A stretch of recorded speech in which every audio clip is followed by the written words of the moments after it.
News first ಲೈವ್ಗೆ ಸ್ವಾಗತ. ನಾನು ವಿಜಯ್ ವೀರಪ್ಪ. ಮೊದಲಿಗೆ ಹೆಡ್ಲೈನ್.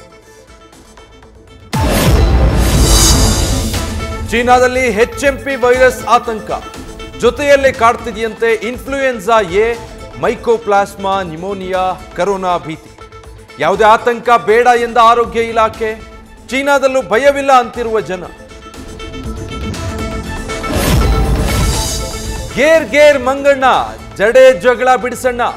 ಕೋತಿ ಓಡಿಸಲು ಎಸೆದ ಕಲ್ಲಿಂದ ಕಿಟಕಿ ಗಾಜು ಒಡೆದಿದ್ದಕ್ಕೆ ರಾದ್ದಾಂತ. ಬೆಂಗಳೂರಿನ ಕೆಂಗೇರಿಯ ಕೆಎಚ್ಬಿ ಫ್ಲಾಟಿನ ಅಪಾರ್ಟ್ಮೆಂಟ್ನಲ್ಲಿ ಹೆಣ್ಮಕ್ಕಳ ಫೈಟ್. ಕೆಂಗೇರಿ ಠಾಣೆಯಲ್ಲಿ ಎನ್ಸಿಆರ್ ದಾಖಲು.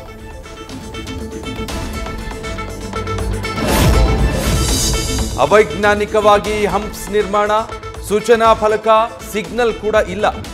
ಮಂಡ್ಯದ ವಿಸಿ ಫಾರ್ಮ್ ಗೇಟ್ ಬಳಿ ಅಧಿಕಾರಿಗಳ ನಿರ್ಲಕ್ಷ್ಯಕ್ಕೆ ಯುವಕನ ಬಲಿ ಆರೋಪ. ಸಿಸಿಟಿವಿಯಲ್ಲಿ ಭೀಕರ ದೃಶ್ಯ ಸೆರೆ. ಇನ್ನೆಷ್ಟು ಜನ ಸಾಯಬೇಕು ಅಂತ ಜನರ ಆಕ್ರೋಶ. ನಾಪತ್ತೆಯಾಗಿದ್ದಾಳೆಂದುಕೊಂಡ ಪತ್ನಿ ಇನ್ಯಾರ ಜೊತೆಗೋ ಎಸ್ಕೆ. ಹಣ, ಚಿನ್ನಾಭರಣ, ಗೃಹೋಪಯೋಗಿ ವಸ್ತುಗಳು, ಮಕ್ಕಳನ್ನು ಕರೆದುಕೊಂಡು ಪರಾರಿ. ಬೆಳಗಾವಿಯಲ್ಲಿ ಪತ್ನಿ ಮಕ್ಕಳನ್ನ ಹುಡುಕಿ ಕೊಡಿ ಅಂತ ಪೊಲೀಸರ ಮೊರೆ ಹೋದ ಪತಿ. ನೋಟಿಸ್ ಕೊಟ್ಟರು, ವಿಚಾರಣೆಗೆ ಹಾಜರಾಗದೆ ಎಸ್ಕೇಪ್. ಯಾವ ಕ್ಷಣದಲ್ಲಾದರೂ ಐಶ್ವರ್ಯ ಗೌಡ ಬಂಧನ ಸಾಧ್ಯತೆ. ಮಂಡ್ಯ, ಮೈಸೂರು, ಹಾಸನ ಸುತ್ತಮುತ್ತ 3 ತಂಡಗಳಿಂದ ತಲಾಶ್. ನ್ಯೂಸ್ ಫಸ್ಟ್, ನಿರ್ಭೀತಿಯಿಂದ ನಿಮ್ಮ ಪರವಾಗಿ.